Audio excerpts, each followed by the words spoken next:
very first trout I caught was on a dew worm suspended under a 2-inch red and white plastic bobber on Deer Lake in Burnaby. And that fish, even though by that age, I was probably 8 or 9, I know I'd caught hundreds of salmon on live herring or herring strip. But watching that bobber go down was, which it just fascinated me, and it continues to fascinate me. A lot of people ask me, what do you dream about just before you fall asleep every night? It's a bobber going down.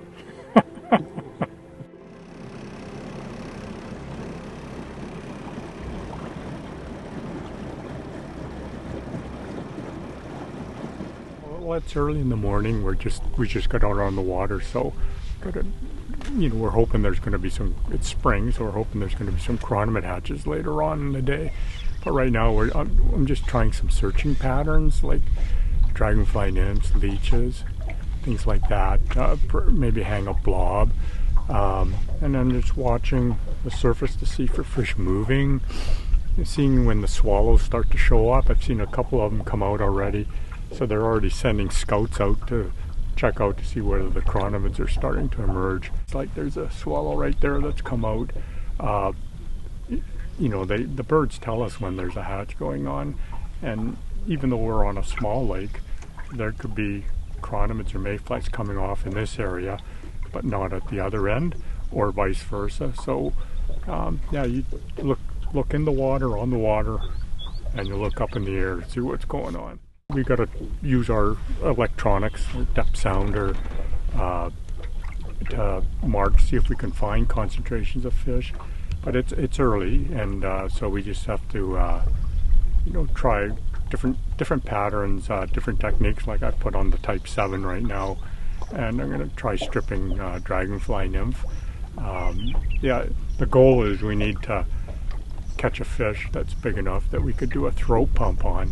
And that'll help us get dialed into what's coming off of what they're eating, if they're eating anything right now.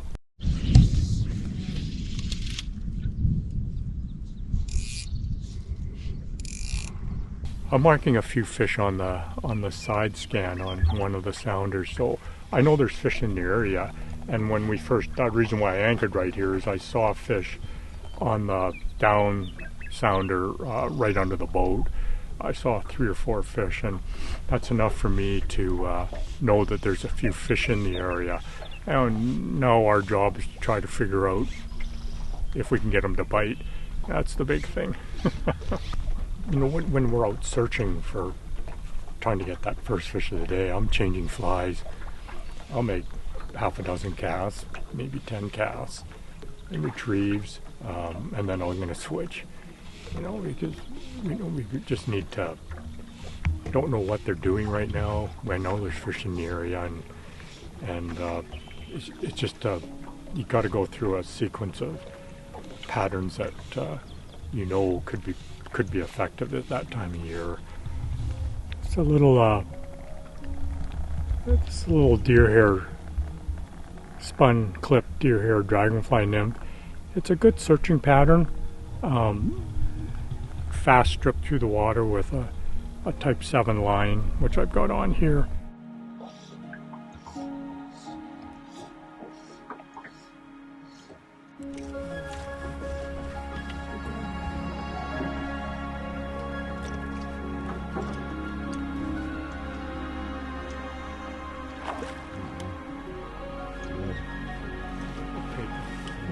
If you're fishing a new lake, you've never been to it, and you might not know what insects or food sources are most common, then it pays to take a few minutes to turn some rocks over, turn some logs over, see what color the shrimp are, how big they are, whether there's dragonflies, damselflies.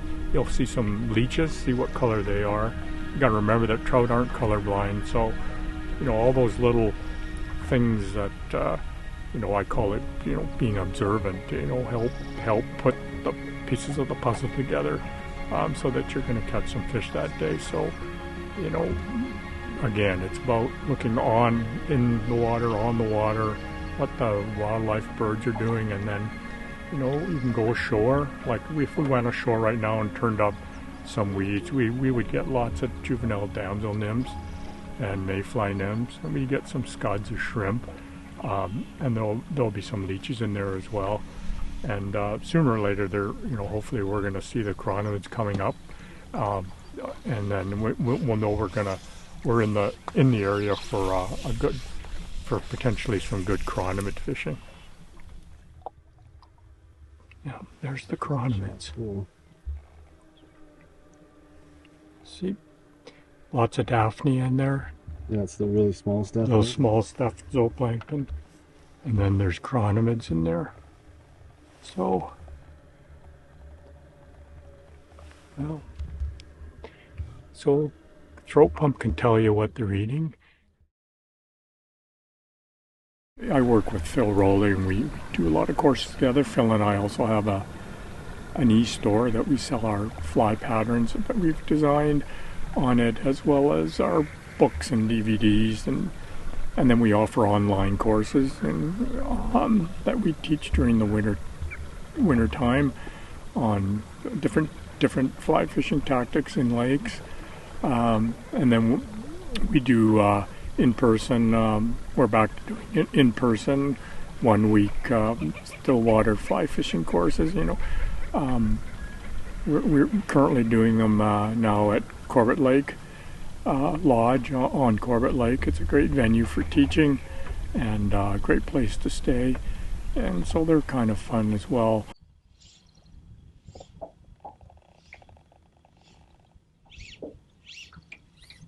Yeah, there's not much happening. I've had a couple plucks, just light plucks on the dragonfly nymph, but fish aren't really going here. So, you know, if they're not going, it's early in the morning, then you need to pull anchors and have a trip, drive around, have a look at your sounder, see if we can mark a few more fish, or potentially see some fish moving. Like, I haven't seen a fish move yet, jumping, splashing, nothing, rising.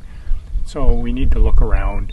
It could be happening somewhere else, and now's the time to do it. When the fishing's, if it's nothing happening here for, you know, like you said, we've been here 30 minutes, nothing's happening, so it's time to pull up anchors and have a look around and see if we can find something a little more interesting. Every day's different. 2 days ago it was crazy fishing out here. One of the most effective ways to fish lakes, especially in productive interior lakes, is with chironomids, because it is the most abundant and sustained hatch of any insects in lakes. So the fish are feeding on these guys, the chironomid larvae, pupa, and sometimes the adults, right from almost a few days after the ice is off a lake, all through the spring and then into the summer months. And then on some lakes you get late summer hatches and mid-fall hatches. The most common way to fish them is with floating lines and strike indicators.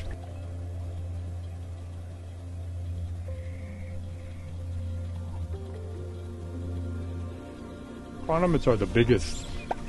They're the longest, most abundant, prolonged hatch you're going to find in lakes, and it's a spring to early summer hatch primarily, so it's prime time right now. The water temperatures are in the low 50s Fahrenheit, about 11 degrees, 12 degrees centigrade, and it's prime. That's the prime window for chironomids to be coming off. So that's what everybody out here today is looking for, or is hoping for, that the chironomids come off, and they have been coming off fairly consistently, but some days they don't come off as heavy as others, but that's why they call it fishing. So.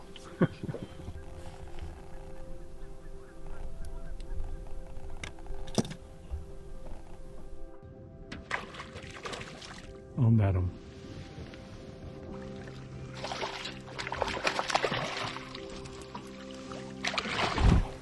Another nice fish. Man, he's got a few chironomids in him.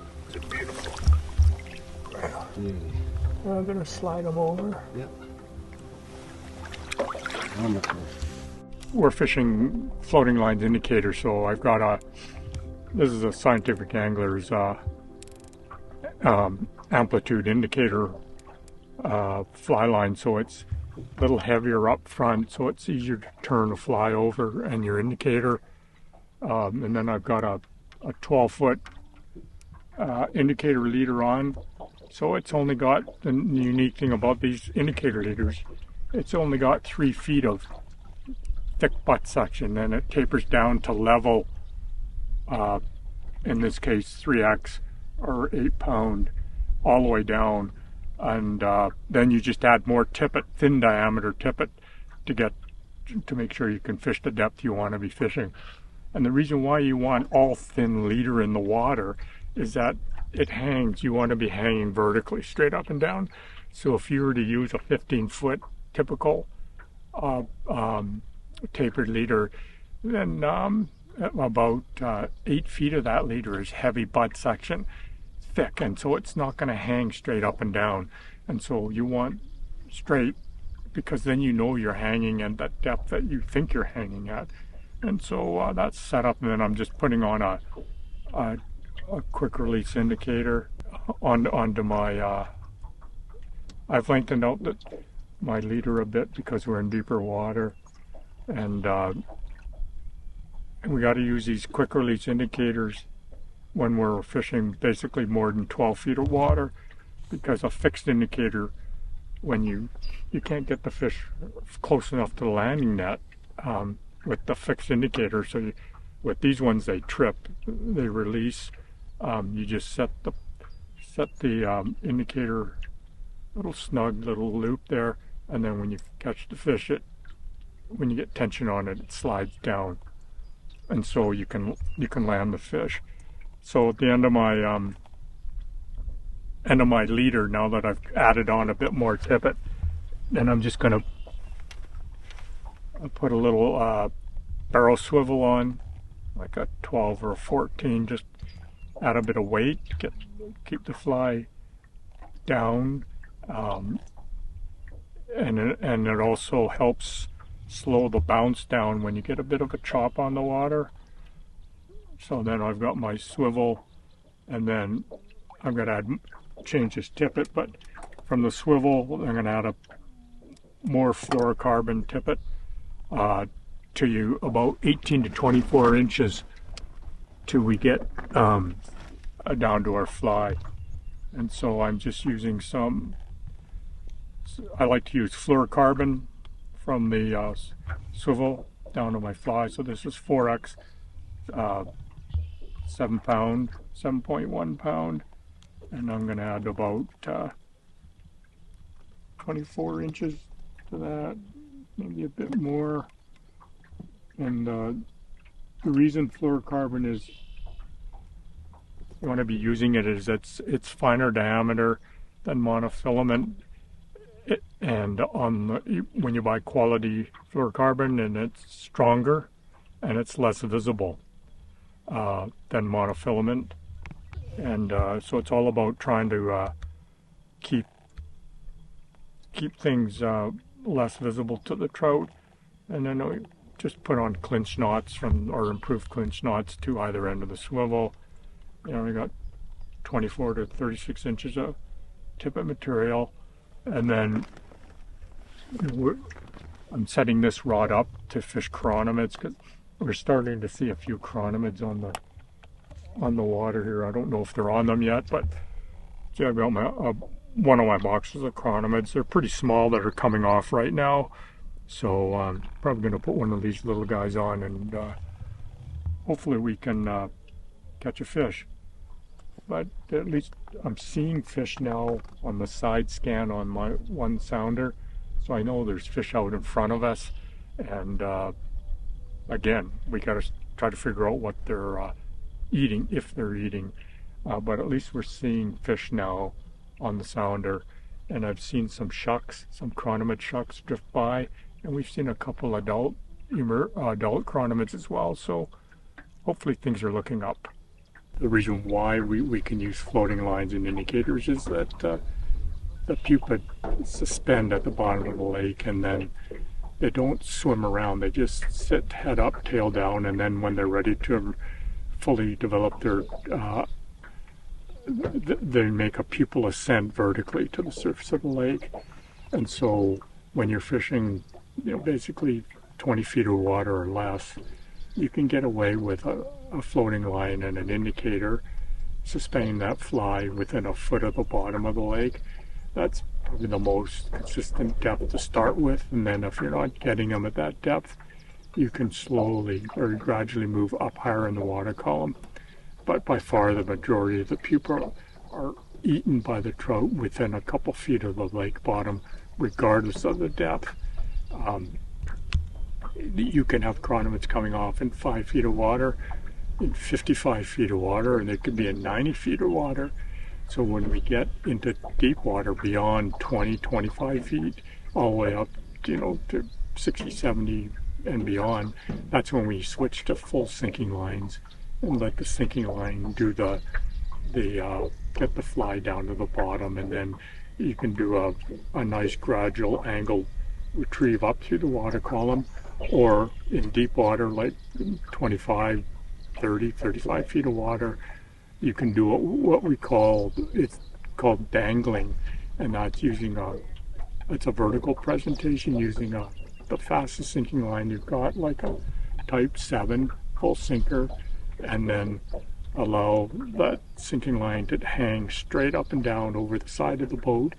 Again, short leader, maybe a 4-foot leader, with your chironomid pupa a foot off the bottom. And so deep lining or dangling is really effective when we get into deeper water, just physically too deep to fish with a strike indicator. So because it's such a prolonged hatch, we spend a lot of time fishing with indicators, or you can fish floating lines and long leaders, no indicator. We call that naked fishing, and that can be very effective as well. The bottom line is that all these presentations with the chironomids, you want to start your presentation very close to the lake bottom, because that's where the majority are fed on. There'll be days when the fish want to eat them higher in the water column, but by and large, you always want to start close to the bottom and then work your way up if you're not getting them right on the bottom. There's basic structure to lakes, and if you flew today with a drone and looked down on the lake, you would see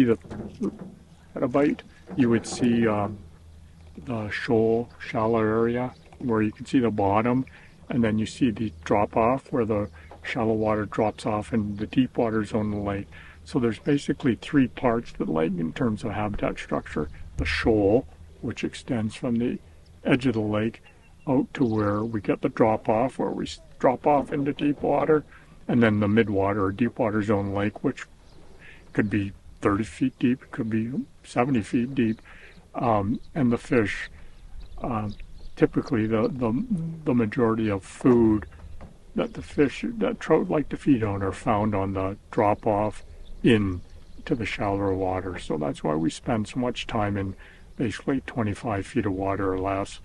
But the deep water zone of the lake becomes important when you see those hatches of chironomids coming off in really deep water. So if you're not fishing a clear lake, you can't see the shoals and the drop off in the deep water zone, and that's why you focus on a depth sounder. It tells you where you are in the water column and where the shoal ends, where the drop off starts, and where the deep water begins as well. So in the spring months, water temperatures are cool. And the relative water temperature does affect the activity levels of the trout. So when the ice first comes off a lake, it's in Fahrenheit, it's 40, 42, 43 degrees. It's pretty cool. And water needs, the fish aren't that active yet. They're prime for trout. Prime water temperatures for feeding activity and just overall metabolism, so it gets them swimming around a lot. Is once we get above about 46 degrees Fahrenheit all the way up to the mid 60s Fahrenheit, those are prime water temperatures, not only for fish activity levels, but also for insect hatches.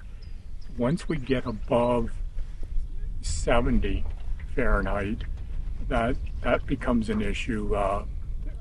Mortality potentially from handling fish, from playing a fish a long time and then trying to release them alive. So,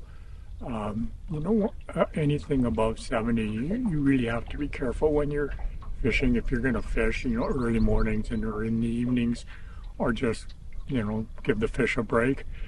You can see on streams now in different states and provinces, because our summers are getting warmer, you're seeing restrictions on when you can fish during the day, early morning periods or evenings, and avoiding the mid-afternoon period where water temperatures are that high or high enough that catch and release mortality could be a significant issue. Fish may swim away and look fine, but that long fight in that warm water builds up lactic acid, and the fish have a hard time recovering from that and could die. So got to be careful about those warm water temperatures. And the neat thing about lake fishing today, for example, was a pretty challenging day on the water. But we persisted and finally got a few fish on chironomids just to prove we could do it. But that's what keeps every day's different on the water. Tomorrow could be a totally different day out here, because I know the last 2 days on this lake, the chironomid fishing was stellar. I mean, I was here, and then it just decided to get very picky. The hatch is very localized today, and it could be because there's a bit of a weather change, but that's why we call it fishing, and that's why we keep coming back day after day to see if we can figure them out. You've got so many hours in the day to figure out these fish, and some days you figure it out and you have a great day in the water, other days not so great, and that's what gives you the impetus to come back a little bit harder the next time out on the water.